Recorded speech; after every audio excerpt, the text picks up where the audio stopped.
mostrar alguém que chegou onde sonhava, que conseguiu realizar seus sonhos, seus propósitos e passar aquilo adiante, passar aquilo para a sua família.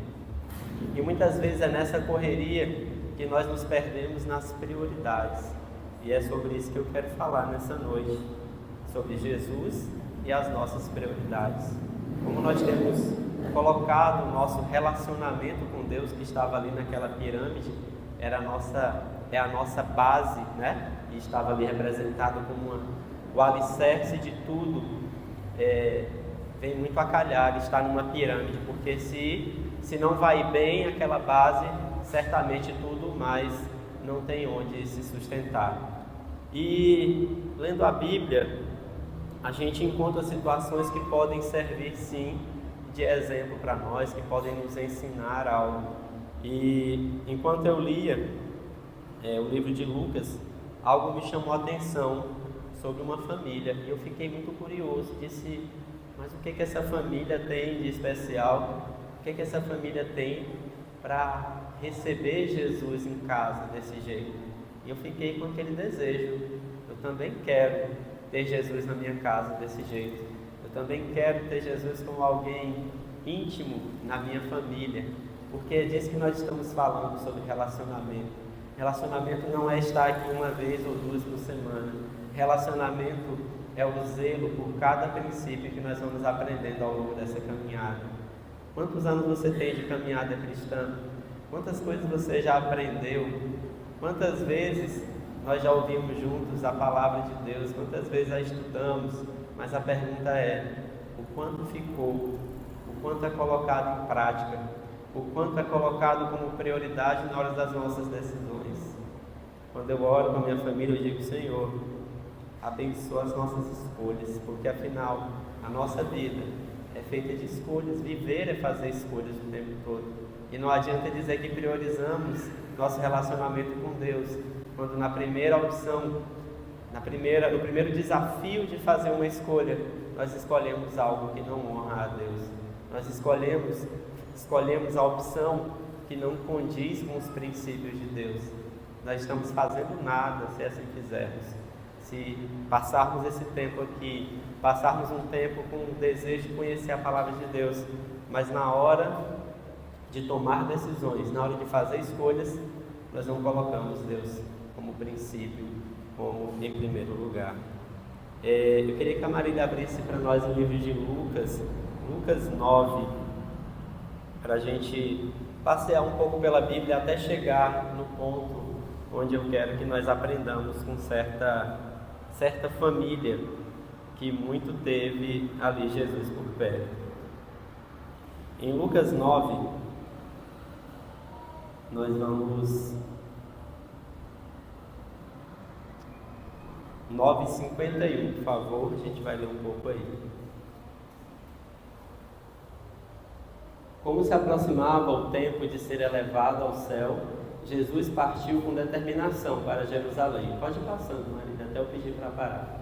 Enviou mensageiros adiante até um povoado samaritano, a fim de fazerem os preparativos para a sua chegada. Contudo, os habitantes do povoado não receberam Jesus, porque parecia evidente que ele estava a caminho de Jerusalém. Percebendo isso, Tiago e João disseram a Jesus, Senhor, quer que mandemos cair fogo do céu para consumi-los? Jesus, porém, se voltou para eles e os repreendeu. E seguiram para outro povoado. Quando andavam pelo caminho, alguém disse a Jesus, eu o seguirei aonde quer que vá. Jesus respondeu, as raposas têm tocas onde morar, e as aves têm ninhos, mas o Filho do Homem não tem sequer um lugar para recostar a cabeça. Então Jesus ali em forma humana, Jesus andou por essas regiões e ele desejava, é claro, se apresentar, desejava se manifestar como Filho de Deus por onde ele andava. Mas nós acabamos de ver que em um lugar ali, pelo menos, Jesus não foi recebido. E aqui ele diz para seus discípulos que o Filho do Homem tinha sequer um lugar para recostar a cabeça. E aí a gente começa a pensar, como pode alguém não receber Jesus em sua casa? Como pode alguém não abrir as portas para Jesus? E a gente vai ver lá em Lucas 10, 1, quando Jesus ele permanece e vai além nessa estratégia de mandar adiante discípulos. Aqui ele já faz o seguinte: depois disso, o Senhor escolheu outros 72 discípulos. Tem algumas versões que falam de 70.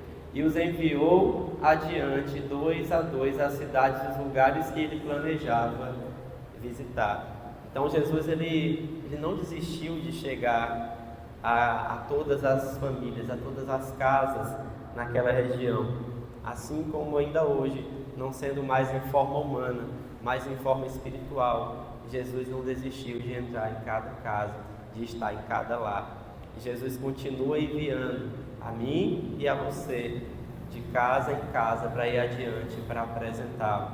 O plano dele continua o mesmo, através de mim, através de você, que vem muito a calhar quando nós falamos em missões, né, pastor? Como acabou de ser apresentado. Então, Jesus continua com esse mesmo plano. Jesus continua através da célula que é lá na sua casa, aquela célula que você vai, aquela célula que você leva um convidado. Jesus continua a desejar entrar nos lares, e para isso ele tem nos enviado adiante. Nós somos hoje os porta-vozes da palavra de Deus entrando nas casas, amém? E que o Senhor encontre portas abertas, encontre lugar de repouso, lugar de ficar, lugar de fazer milagres, lugar de fazer morada, amém? E eu vou passar direto para o versículo 38, que foi uma família que me chamou muito a atenção, e eu fiquei muito curioso sobre essa família, o que ela tinha de especial, o que ela fazia para merecer ter Jesus dessa maneira. Lucas 10, 38. Jesus e seus discípulos seguiram viagem e chegaram a um povoado onde uma mulher chamada Marta os recebeu em sua casa. Sua irmã Maria sentou-se aos pés de Jesus e ouviu o que ele ensinava. Marta, porém, estava ocupada com seus muitos afazeres. Foi a Jesus e disse: Senhor, não o incomoda que minha irmã fique aí sentada enquanto eu faço todo o trabalho?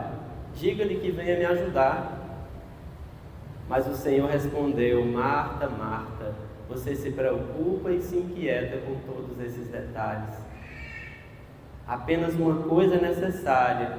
Quanto a Maria, ela fez a escolha certa e ninguém tomará isso dela. Aleluia. Então, lendo até aí, eu fiquei curioso de saber, mas por que Jesus foi passar nessa casa, né? Era uma casa já conhecida de Jesus, era uma família que ele já conhecia. E não sei se você lembra de outras passagens onde Jesus também esteve com essa família. E são essas passagens que eu quero ler com você em alguns instantes.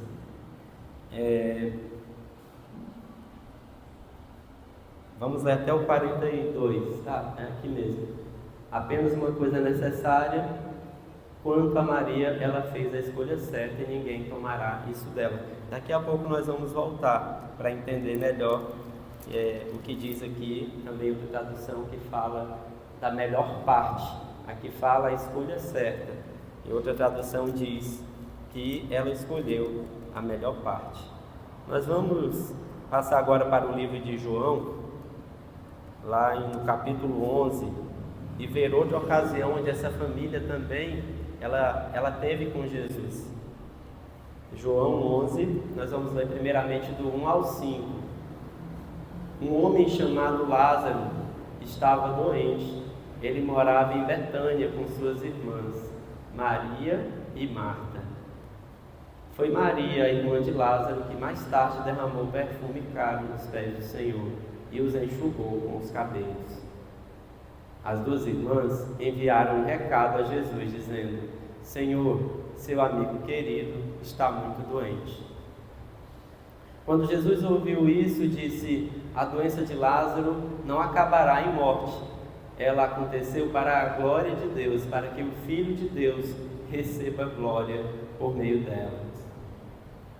Jesus amava Marta, Maria e Lázaro. Ouvindo, portanto, que Lázaro estava doente, ficou mais 2 dias onde estava. A gente vai até aí. E eu quero chamar a atenção para algumas características dessa família. O que a gente consegue? Primeiro, chama muita atenção a própria Bíblia deixar registrada uma família dessa maneira, né? Quem gostaria de ver a sua família registrada na história de que fez a diferença através de Jesus nesta geração? Você gostaria de ouvir dizer assim? É a família do Felipe e da Grazi, do Daniel e do Felipe Júnior. É Júnior, né? É Felipe, é Júnior, né? Do Felipe Júnior. É a família do André, da Carol e daquele que há de vir ou daquela que há de vir para somar nessa família. É aquele, né? Vai ser menino. É a família do Hélio, da Patrícia, que tem a Helena e a Marília. Eles marcaram essa geração. Por onde eles passaram, o meu nome foi lembrado. E que assim a gente tem esse desejo de ver o nome da nossa família, de vermos os nossos nomes como servos de Jesus, marcando famílias por onde nós passarmos. E a gente ouvir dizer de alguém assim: aquela família era uma família amada de Jesus. Mas por que você não via os sinais de Jesus no meio daquela família? Você não via Jesus agir no meio daquela família? Imagine, não para a nossa glória, mas para glorificar o nome de Deus. Não para a gente se encher de orgulho, mas para que o nome do Senhor seja glorificado através das nossas famílias. Eu quero que esta igreja deseje ver o seu nome, da sua família, marcando essa geração em nome de Jesus. Amém? E por onde nós passarmos, aonde nós levarmos a boa mensagem do Senhor, famílias sejam marcadas, sejam restauradas, sejam renovadas no Senhor Jesus. Amém? Aleluia.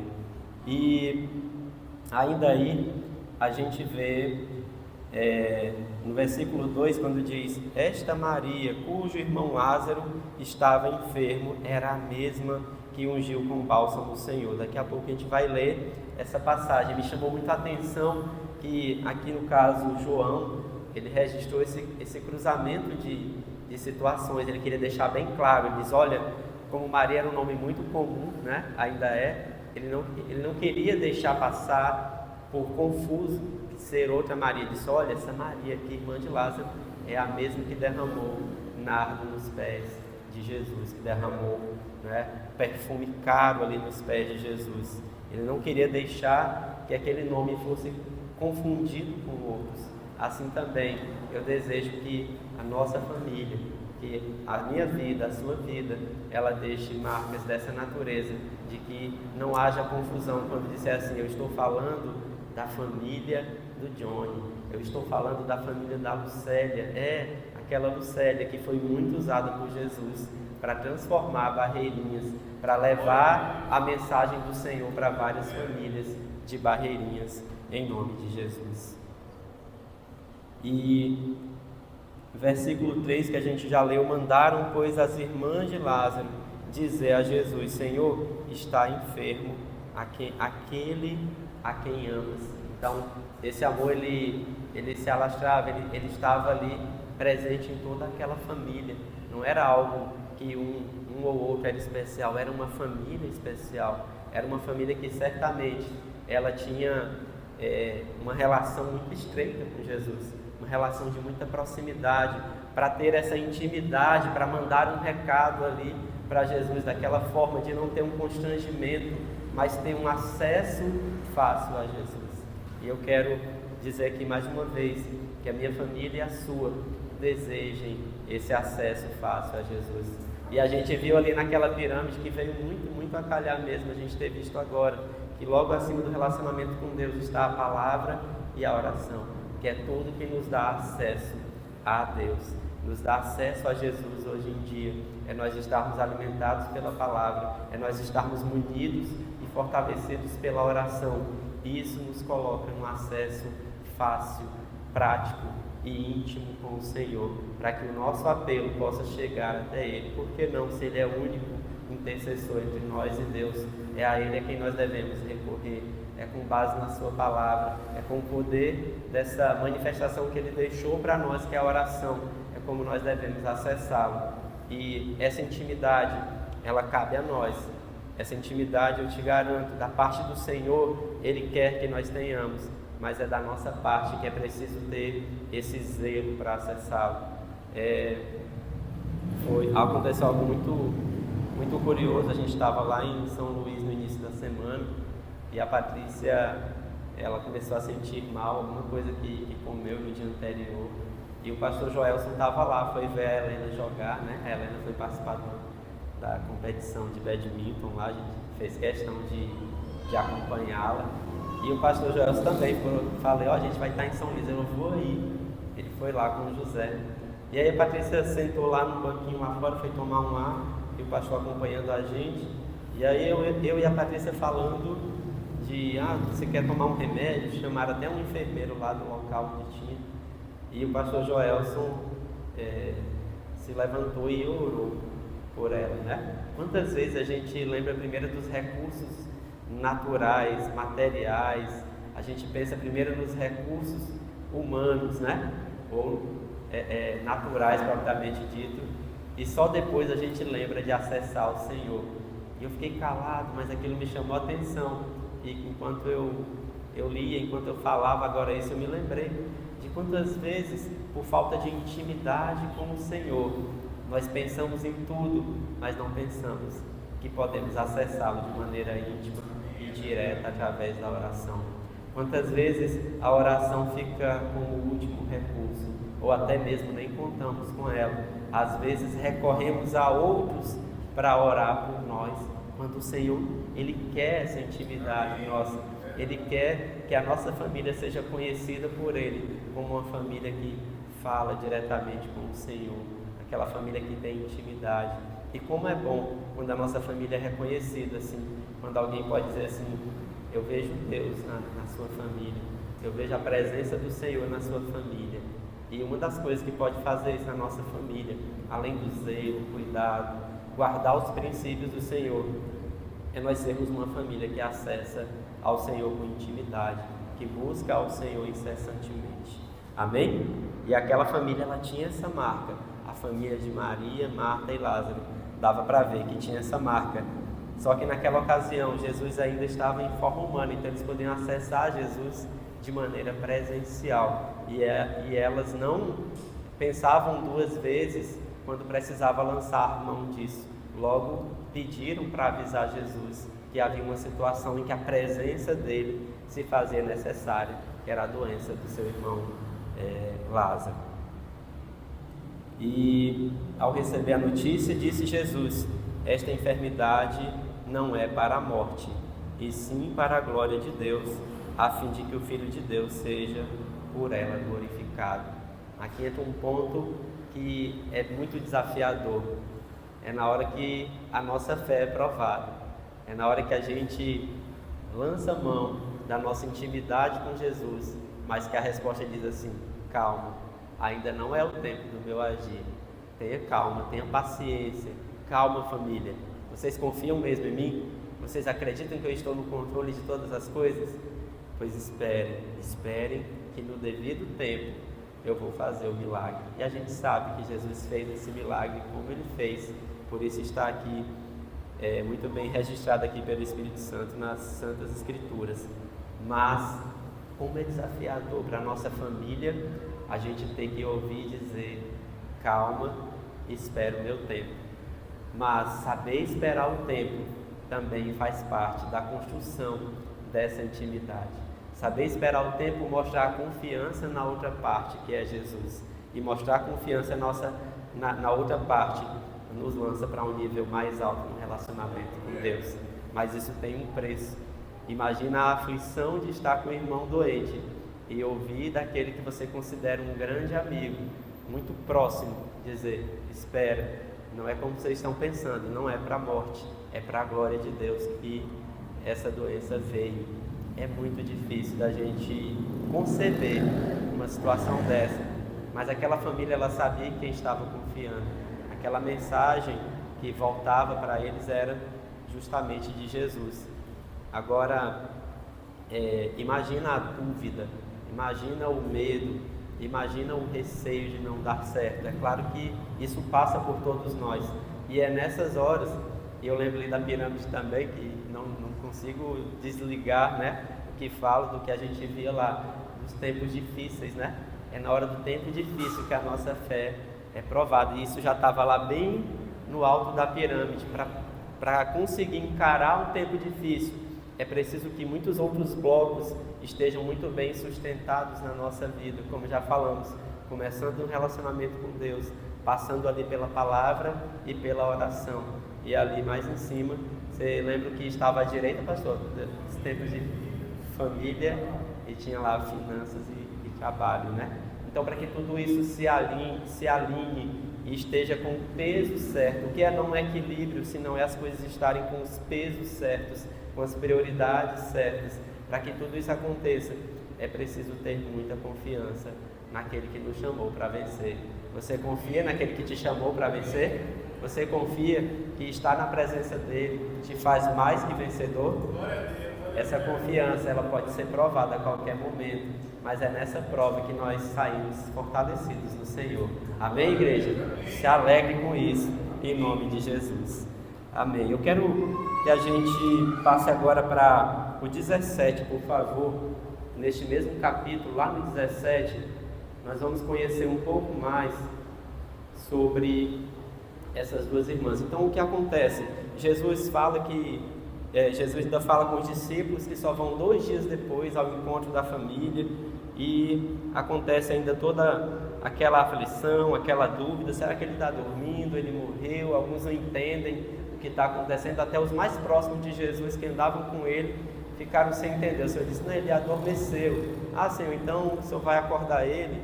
E Jesus assim não deixando muito claro o que ia acontecer, mas 2 dias depois Jesus vai ao encontro, ou seja, já somado aí já havia 4 dias que Lázaro estava no túmulo. 18. Próximo versículo, por favor. Betânia ficava a cerca de 3 quilômetros de Jerusalém. Então, isso também foi um desafio. A gente sabe que toda a locomoção daquela época era muito mais lenta, né? Tinha que ser através de caminhadas longas, cansativas. Então a gente vê que era preciso ter paciência, tinha que esperar um bom tempo. Vamos lendo até o 26.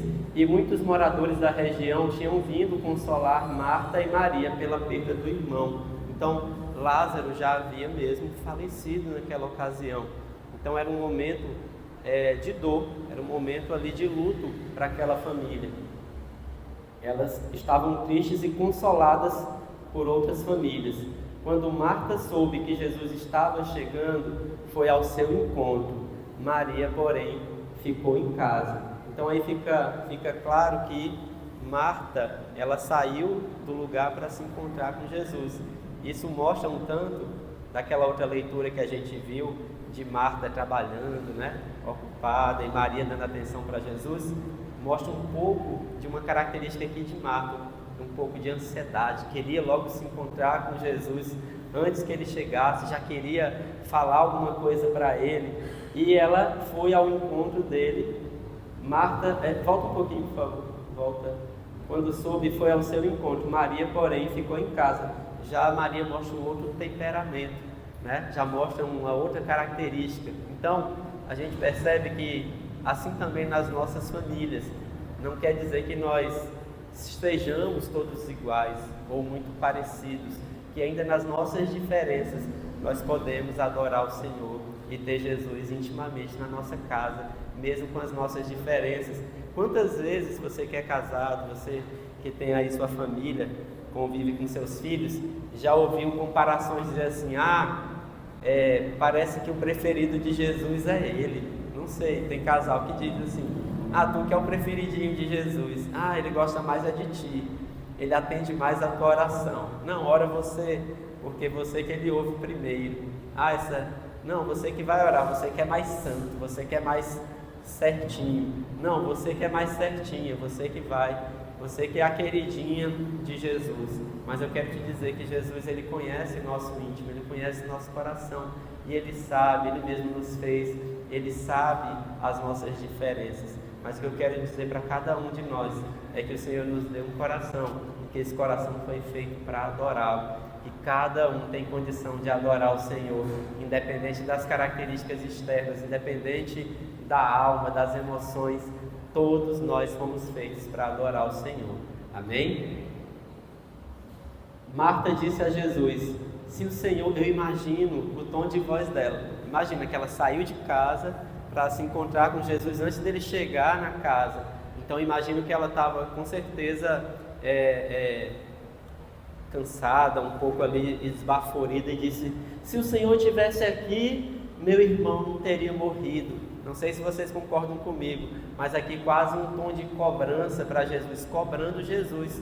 Senhor, nós já mandamos o recado, já tem 4 dias já que ele está, e mais 2, praticamente 6 dias, se a gente disser, 4 dias de falecido, e Jesus ainda estava esperando 2 dias, né, quando ele estava doente.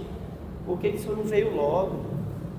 Né, nós te chamamos, é onde passa aquela prova do tempo difícil, né? Confiar no Senhor em tempos difíceis. O temperamento de Marta mostra que ela estava menos propensa, né, àquela plena confiança.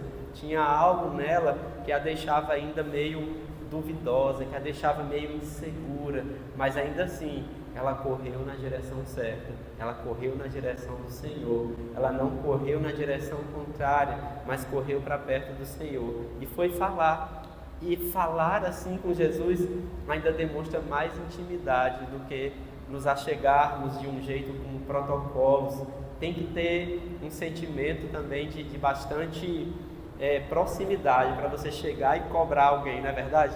Por exemplo, o pastor André é meu pastor, né? Embora a minha barba seja branca e a dele não, mas ele é meu pastor. E quando eu me dirijo a ele, eu me dirijo com respeito, eu me dirijo com um protocolo de quem é meu superior, né? Então, Marta chegou para Jesus num tom de cobrança. Aquilo mostra tanto da parte dela qualidades, né? Características psicológicas, do jeito dela se portar, mas também mostra que ela se sentia íntima, de tal maneira de chegar para cobrar do próprio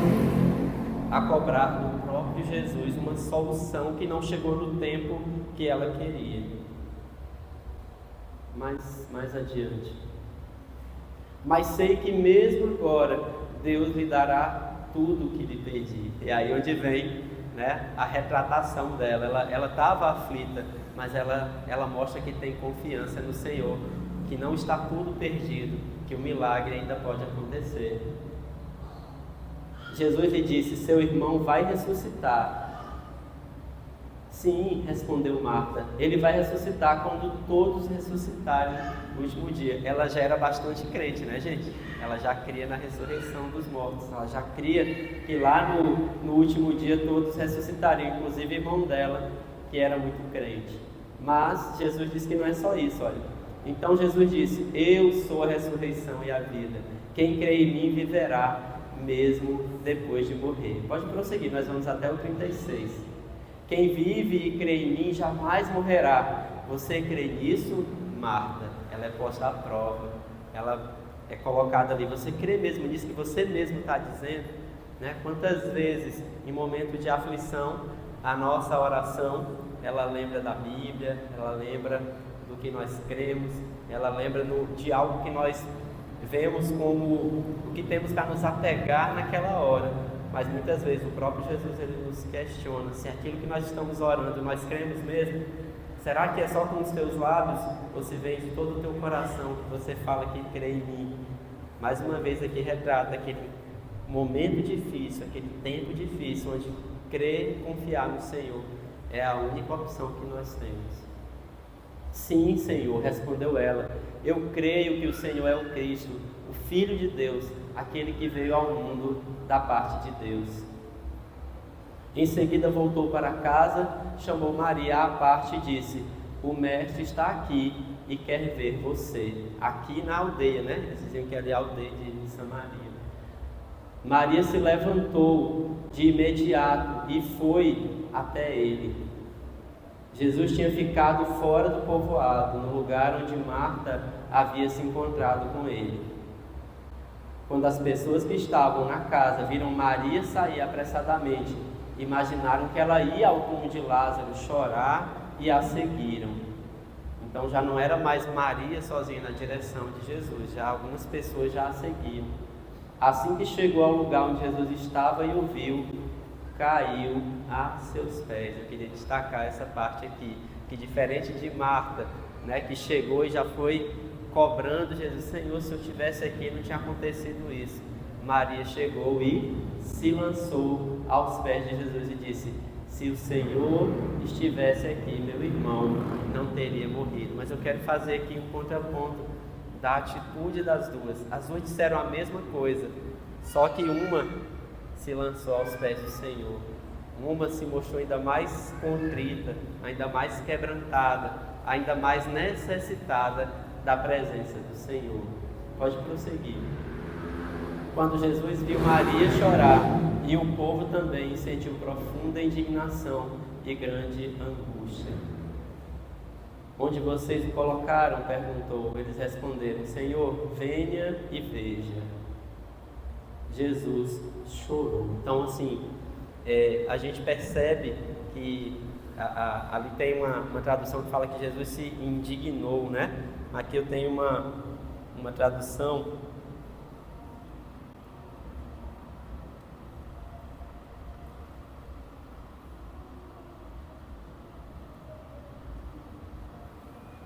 agitou-se no espírito e comoveu-se, né? Uma outra tradução, intimidade para comover Jesus.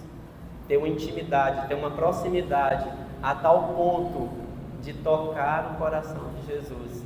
É uma qualidade que nossa família ela pode perseverar por isso.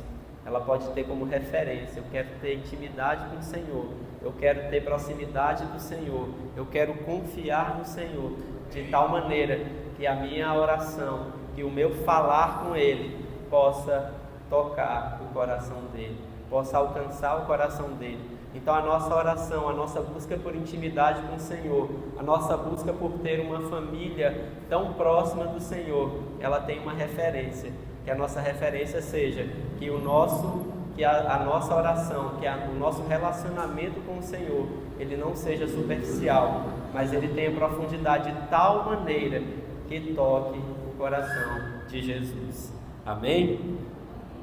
Até aí. Agora eu quero que a gente volte lá para Lucas, para a gente agora conhecendo melhor um pouco de Marta e Maria, e tendo aí Lázaro como essa pessoa que foi o motivo de toda aquela prova que a família passava, né? A saúde de Lázaro ter o levado à morte, e a gente sabe da ressurreição, que Jesus o ressuscitou, foi lá no túmulo, né? Mandou tirar a pedra e pediu para ele sair. Lázaro já cheirava mal, né? Todo atado, mas levantou-se e o Senhor ressuscitou, para a glória de Deus e para conversão de muitos que viram ali. Muitos se converteram vendo aquele milagre que Jesus fazia. Por isso ele disse que aquela doença não era para a morte, mas era para glorificar a Deus. E eu te convido a ler de novo lá em Lucas 10, 38. Põe de novo lá, Marília, em Lucas 10, 38. Celeste,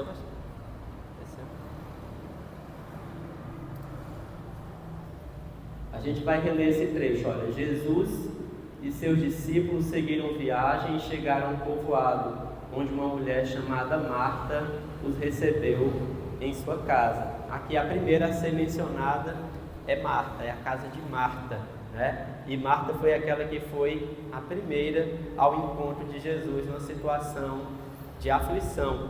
Foi a primeira que foi diante de Jesus e, né, perguntou ao Senhor: por que o Senhor não estava aqui? Por que o Senhor não chegou logo antes do meu irmão morrer? Mais adiante, sua irmã Maria sentou-se aos pés de Jesus e ouvia o que ele ensinava. Então, na visão dos dois relatores aqui, né, dos dois que registram os evangelhos, tanto de Lucas quanto de João, a gente percebe as mesmas características. A gente vê ali Maria com a sua calma, esperando Jesus, né, chegar e se lançando aos pés de Jesus. Aqui mais uma vez ela sentou-se aos pés de Jesus e ouvia o que ele ensinava. Mais adiante, Marta, porém, estava ocupada com seus muitos afazeres. Foi a Jesus e disse: Senhor, não incomoda que minha irmã fique aí sentada enquanto eu faço todo o trabalho. Aqui mais uma vez a gente consegue perceber a característica de Marta, né, ali. Como ela foi ao encontro de Jesus, aquela ansiedade, ela estava muito mais preocupada aqui em cuidar, né, dos afazeres, receber Jesus na casa dela, oferecer um conforto. Provavelmente a gente vai já ver numa última passagem que a gente vai ler, que ela estava preocupada com o que Jesus comeria, como seria a alimentação dele, enquanto Maria estava ali sentada, né? Diga-lhe que venha me ajudar. Próximo. Mas o Senhor respondeu: Marta, Marta, você se preocupa e se inquieta com todos esses detalhes. Aqui eu quero chamar a atenção para o nome de Marta ter sido chamado 2 vezes, né? Jesus, quando queria repreender, quando ele queria mesmo chamar a atenção com mais vigor de alguém, ele repetia, falava ali o nome, né? Mais de uma vez. Pedro, quando ele fala com Pedro, né? Quando ele repreende aqui Marta também, ele está querendo deixar bem claro: olha, Marta, presta atenção no que eu vou te dizer. Você se preocupa e se inquieta com todos esses detalhes. Então, todo esse passeio aqui por essas passagens é para chamar a nossa atenção, para a gente se enxergar como família, semelhante à família de Marta, Maria e Lázaro, e pensar: quem somos nós, né? Qual o comportamento nós refletimos, olhando para essa situação que essa família passava e olhando para o que eu e você passamos hoje como família. Como tem sido o nosso comportamento diante de Jesus? Como nós temos externado a nossa confiança no Senhor? Será que nós temos sido mais como Marta, que vai ao encontro de Jesus e mesmo que se sentindo íntima dele, mas nosso primeiro passo é cobrá-lo? Ou será que, como Maria, que no meio da aflição ainda assim preferiu se colocar aos pés do Senhor? Ou será que aqui também na figura de Marta nós nos encontramos como aqueles que estão mais preocupados com o que temos que fazer para que Jesus esteja no nosso meio, ou se estamos muito mais preocupados em o que fazer com Jesus no nosso meio? Que diferença é essa? Muitas vezes estamos muito ocupados, estamos preocupados em participar de algo, em termos as nossas atividades reconhecidas. Esse pastor, mas o senhor sabe que eu participo do ministério tal, tal e tal, eu também tenho uma célula, eu faço isso e aquilo, mas o principal é: onde está Jesus na sua vida? Onde está Jesus na minha vida? Onde está Jesus no meio da minha família? No momento difícil, como eu me achego a Jesus? Eu me achego com paz? Eu me achego com tranquilidade? Ou eu me achego ansioso? Será que eu tenho me ocupado demais em mostrar para Jesus que eu posso fazer muitas coisas? Ou se eu tenho me ocupado em abrir o meu coração para Jesus e dizer: Senhor, eis-me aqui, eu estou totalmente ensinável, vem me ensinar, vem me capacitar, vem falar aqui para mim qual a tua vontade, eu quero confiar em ti para fazer aquilo que o Senhor quiser. Mais um pouco adiante,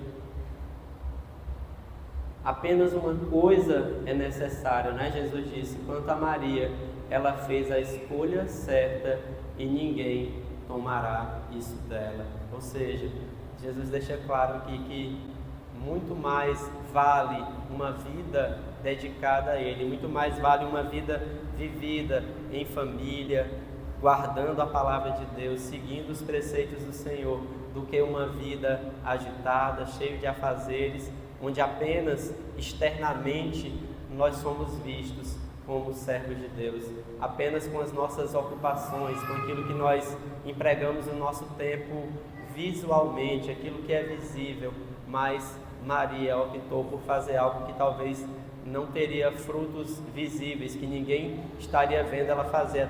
Ela até ali diante da irmã se passava até talvez por preguiçosa, não estava ajudando, não estava fazendo nada, mas os frutos são a nossa família refletindo a presença do Senhor. Se nós temos uma família que reflete a presença do Senhor, onde nós passarmos, ela vai marcar gerações, ela vai fazer diferença, por mais que não seja através de um ministério próprio. Falar nisso, eu fico muito feliz em ver a minha filha também, né, se dedicando nisso. Eu sei que ela está aí levando também a palavra do Senhor através da dança, né? Mas é só isso? Não, é muito mais é o quem você é lá na escola, entre seus colegas, é o testemunho que você dá quando você, numa escolha, zela pela palavra do Senhor, pelos princípios que você tem aprendido desde o seu berço, valem muito mais do que você estar numa apresentação e dizer, ali está uma adoradora, mas ali está um adorador, uma adoradora, é no íntimo, é entre poucos, é fazendo as escolhas certas que honrem ao Senhor. Só para finalizar, a gente vai voltar lá em João,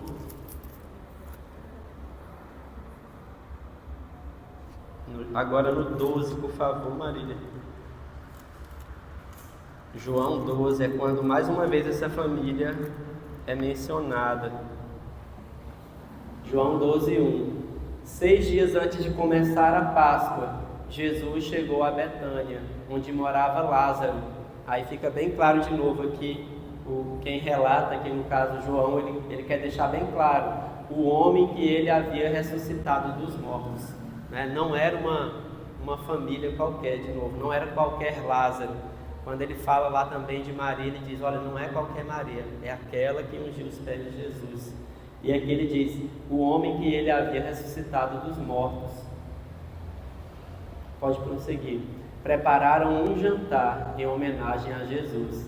Marta servia e Lázaro estava à mesa com ele. Vejam a característica de Marta aqui de novo, né? Marta servindo, Marta trabalhando, mas eis aqui Marta ali com seu nome selado no meio daquela família, como alguém também que serviu a Jesus. E ela servia literalmente, ela estava, né, servindo ali à mesa.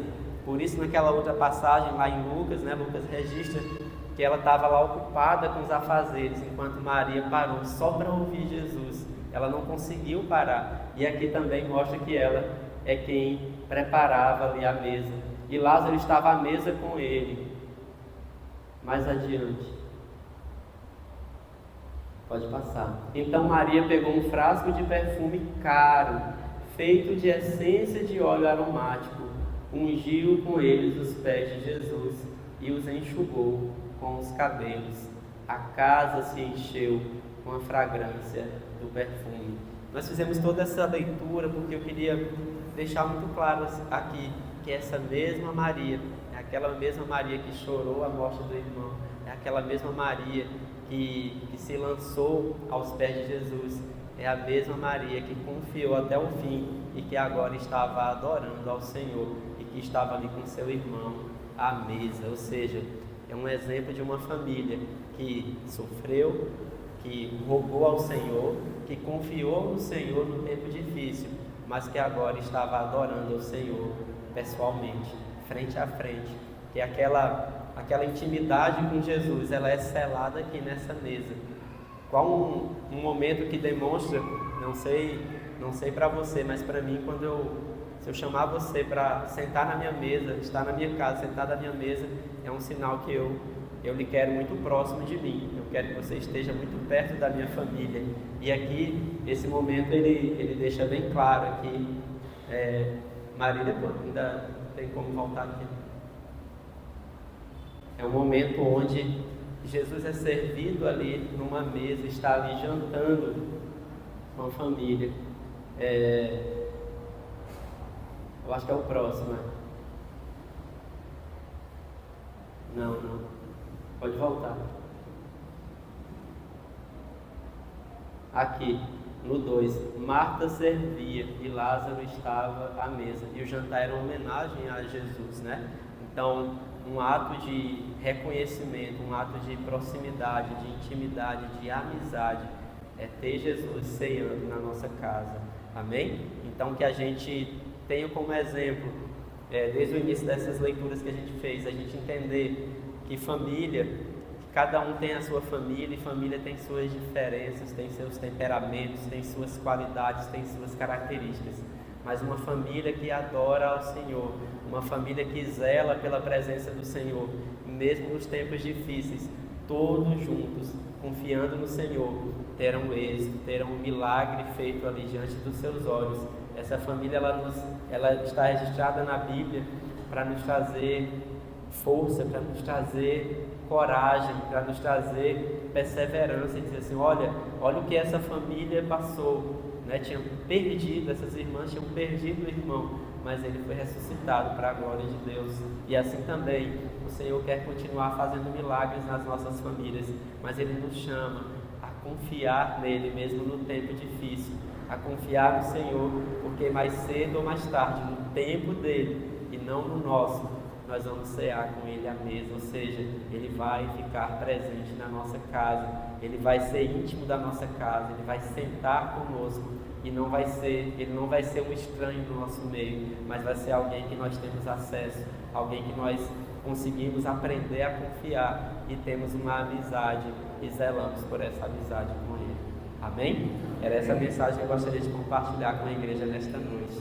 Eu te convido a ficar de pé, para que em oração a gente peça ao Senhor essas qualidades que a gente aprendeu com essa família aí na Bíblia hoje, que a gente possa dizer assim, Senhor, eu quero confiar em Ti, Senhor, eu quero ter essa intimidade de cear contigo na minha mesa, eu quero ter essa intimidade de chegar e dizer, Senhor, por que o Senhor não estava aqui ontem, né? Eu precisava tanto do Senhor aqui ontem. Eu quero ter essa intimidade para chegar nos pés de Jesus e derramar algo precioso, que é a minha adoração, que é a minha vida. E eu te convido nessa noite a guardar esses princípios, a pedir assim, Senhor, eu quero guardar no meu coração o que eu li na Tua palavra hoje. Eu quero zelar por isso, eu quero perseverar em busca disso. Eu e minha família queremos ser uma família conhecida nesta geração e que nossos nomes marquem esta cidade como uma família que serviu ao Senhor, serve ao Senhor sem desistir, que serve ao Senhor sem vacilar e que colhe os frutos dessa adoração, porque os milagres do Senhor estão acontecendo na nossa família. Amém? Obrigado, Deus. Nós estamos felizes por estar em Tua casa mais uma vez. Como é bom, Senhor, como é bom estar aqui e ver os frutos da Tua palavra.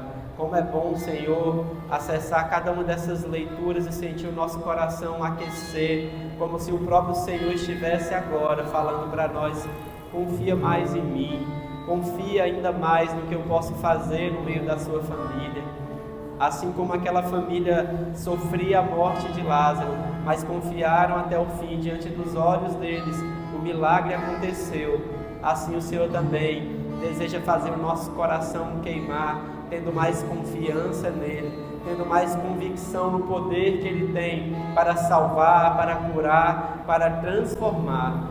Sendo assim, Senhor, nós oramos pedindo, guarda a Tua palavra em nosso coração. Espírito Santo, faz a Tua palavra achar um lugar especial no nosso coração nessa noite, e não seja um lugar passageiro, não seja um lugar temporário, mas seja um lugar onde a Tua palavra, ela entre, Senhor, e ela leve luz, ela mande embora todo medo, toda dúvida.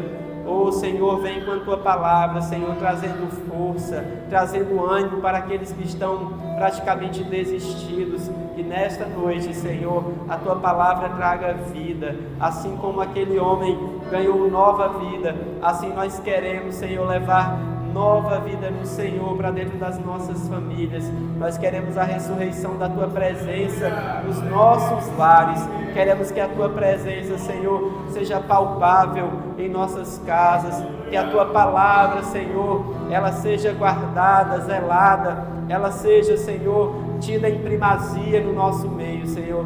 Que nenhuma escolha que a minha família faça, Senhor, não passe primeiro pelo crivo da Tua vontade, pela Tua escolha, Senhor, para nós. Nós queremos confiar no Senhor, correr para Ti no momento de desespero, correr para Ti no momento de dor, Senhor, mas confiar plenamente que no tempo certo a vitória vem do Senhor, a vitória vem do Senhor. Nós queremos, Senhor, colocar como pilar principal da nossa família o nosso relacionamento contigo, que não haja trocas, que não haja negociações, mas que em primeiro lugar esteja o nosso relacionamento com o Senhor, Pai.